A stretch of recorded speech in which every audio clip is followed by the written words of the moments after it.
Hey there, everybody.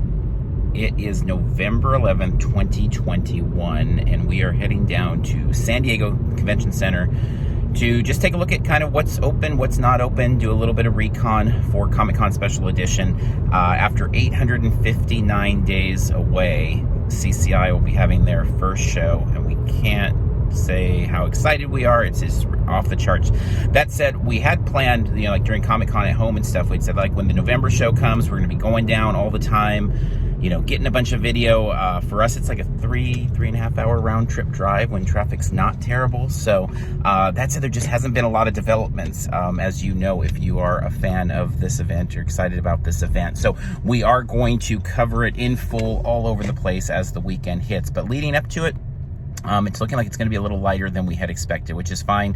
I know we did our Comic-Con Special Edition preview podcast we released this week on our podcast feed, and we just talked about, I think the event's going to be incredible, but it is going to be a lot like maybe the Who's in Whoville, where there may not be, the giant presents or Christmas trees that people expect normally from the CCI events, even less so than maybe a WonderCon, it would seem. But it doesn't mean that we're not off the charts excited about it. So with that said, we're making our way to the convention center and ready to go. All right, we're starting up down here on 5th. And just to kind of give an idea, if you've not been down in this area a while, you do see, boarded up spots.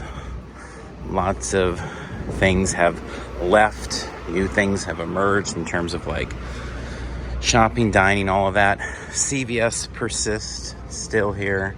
But we'll try to show a couple of those. Obviously, we'll look around the convention center and just kind of give a little bit of a feel for what's going on down here. So one of the things during the pandemic that's changed, if you've not been in the area in a while, is the addition of outdoor dining that extends into the street here. And so whether it's Sevilla, Cerveza Jack's, etc., on the weekends, even places like Spaghetti Factory, although they don't have that extra added into the street area, have used dining as they've closed off the street. And that's fluctuated as time has gone on and things have bettered. Still the kind of shuttered up places here, like the old Dick's Last Resort. Steakhouse, the strip joint, gone, replaced by Classic Blue. Also again with the additional outdoor seating. So over here on K, our favorite little deli has persisted. That's been a Comic-Con favorite for us for a while. I swear they have the best BLT we've ever had in our lives. So a few times during the pandemic, as so many things were closed, dining was closed, all that, we would come down and buy a sandwich from them and just sit over by the convention center. And so they will still be around if that's been a spot you have checked out in the past. As we make our way off to the side here of 5th,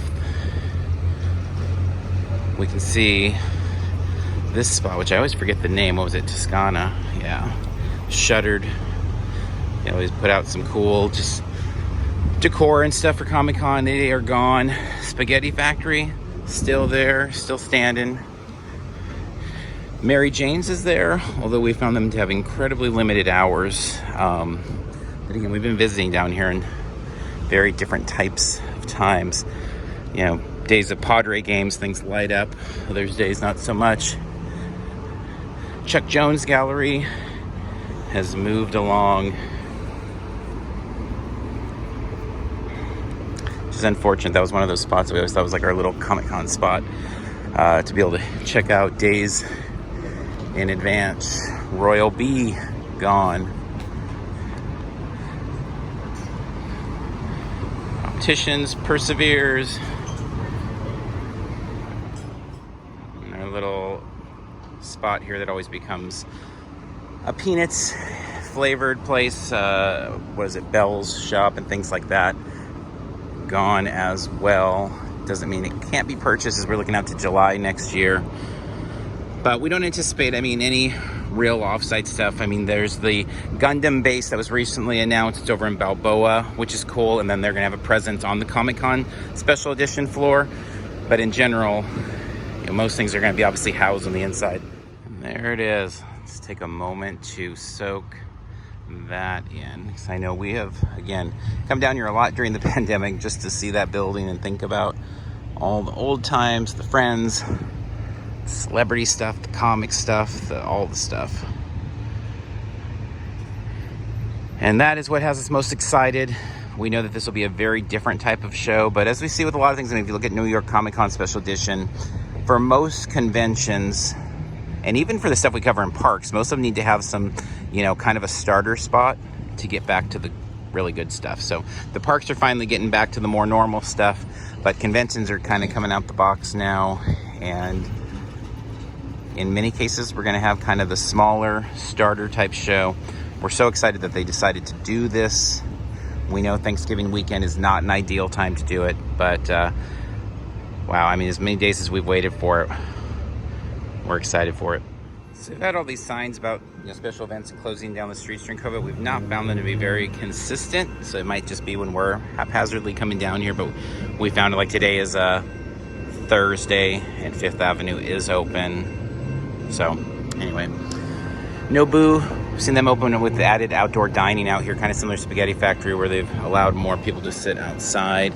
And then Hard Rock, very much the same in the lobby area. So let's give you a quick look at that.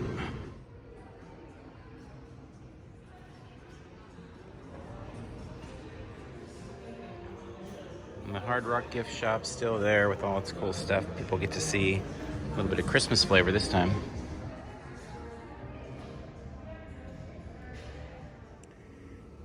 Tin Fist was closed a lot of the pandemic, like a ton. I mean, it felt like every time we came down here that the Padres weren't playing, they were closed. But they are open now, and they've expanded hours some. I believe they're closing around 7, 8, or 9, depending on the night. And you still can get a little bit of a Comic-Con fix there all year round with their old NBC tabletop still set there. Got some sort of little party getting set up here for tonight, it looks like, from Dang Brothers. But Tin Fish is here, and I would imagine it'll be open all weekend of Comic-Con Special Edition. All right, a couple things over here off the stadium. We've got the Omni behind us.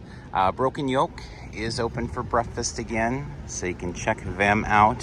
Also, as with so many places that had to be closed for a while. Also want to plug down yonder there, Now or Never Comics. Always a fantastic shop. That shop has really made some major improvements during the pandemic. So I'm not able to get over there right this minute to do video, but just want to plug them because that will be a spot we would definitely suggest checking out if you can. The parking at 6th and K, that is a spot that we checked out a lot during the pandemic. Good, cheap parking from what we find there in the parkade. And then the Omni, a few differences there. One of the things is just kind of interesting, like looking in the Omni now. I mean, they're doing a bunch of work as well, which we see consistently. They're like have this whole side of the hall torn up with construction, but a bunch of, you know, Christmas wreaths in there and stuff. And it's just so strange to think we'll be down here for a Comic-Con, a version of Comic-Con, while it is in Christmas mode.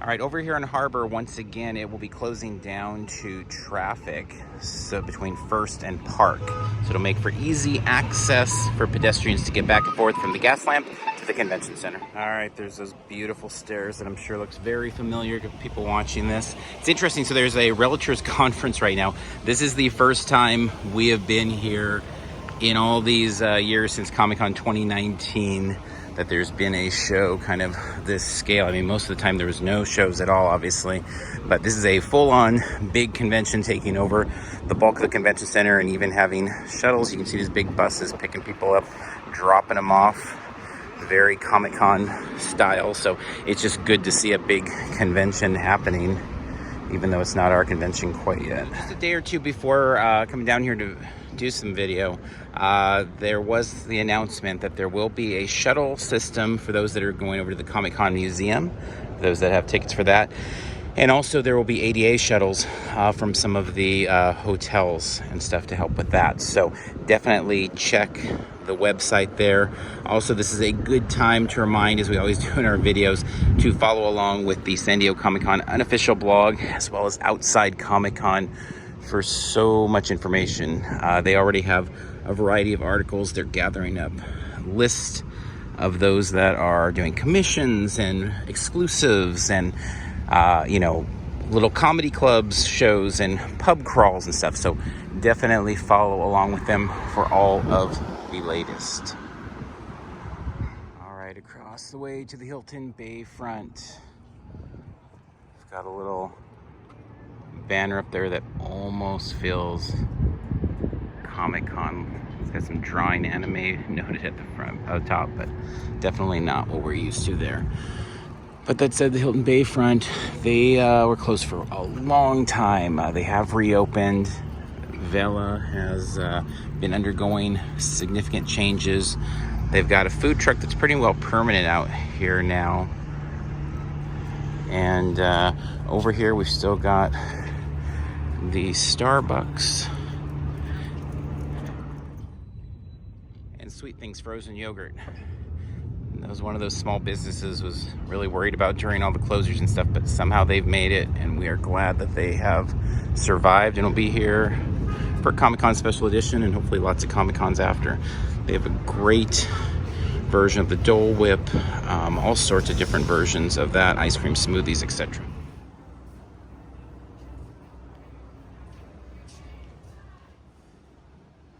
So Vela, as I said, it disappeared. The sign says reopening fall of 2021, but see, there's also going to be a little extra kind of grab and go shop with it. Currently, obviously, it's all closed, but the souvenir shop is still open across the way, so I imagine that might disappear once the grab and go opens. All right, next up, let's pop into the Marriott here in Gaslamp Convention Center. We know that's a popular spot for a lot of people. The Starbucks is in there now, but they really shoot a lot of people over to the Exchange, their kind of grab and go area. So see, like the Starbucks, I think, closes at 11 or noon every day. Another thing to note, this is one of the hotels in the area. There's not many of them that we've visited that does require a mask in all public areas. Although that said, each time we've been here, we've seen, I don't know, well over 20 people without masks hanging out in the lobby and stuff. So they don't seem to really enforce it, but they do request it.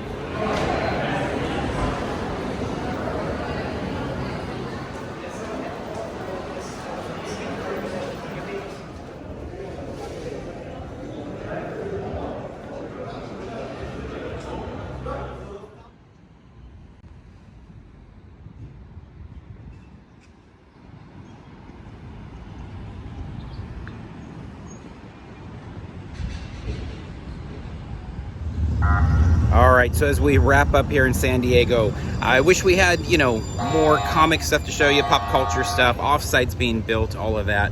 But it's just not the case this year. Obviously, it is a different type of Comic-Con in special edition, and that said, we're super excited for it. If there are more things popping up in the days leading up to it, we'll definitely be making our way down here and grabbing video of that. We will be down here for the convention from start to finish, providing tons of content on our social channels, podcasting, video, all that stuff. So follow along with us, like, subscribe, let people know. We appreciate all the support. So wrapping up here from San Diego Convention Center in Gaslamp area. Until next time, we'll see you in line somewhere.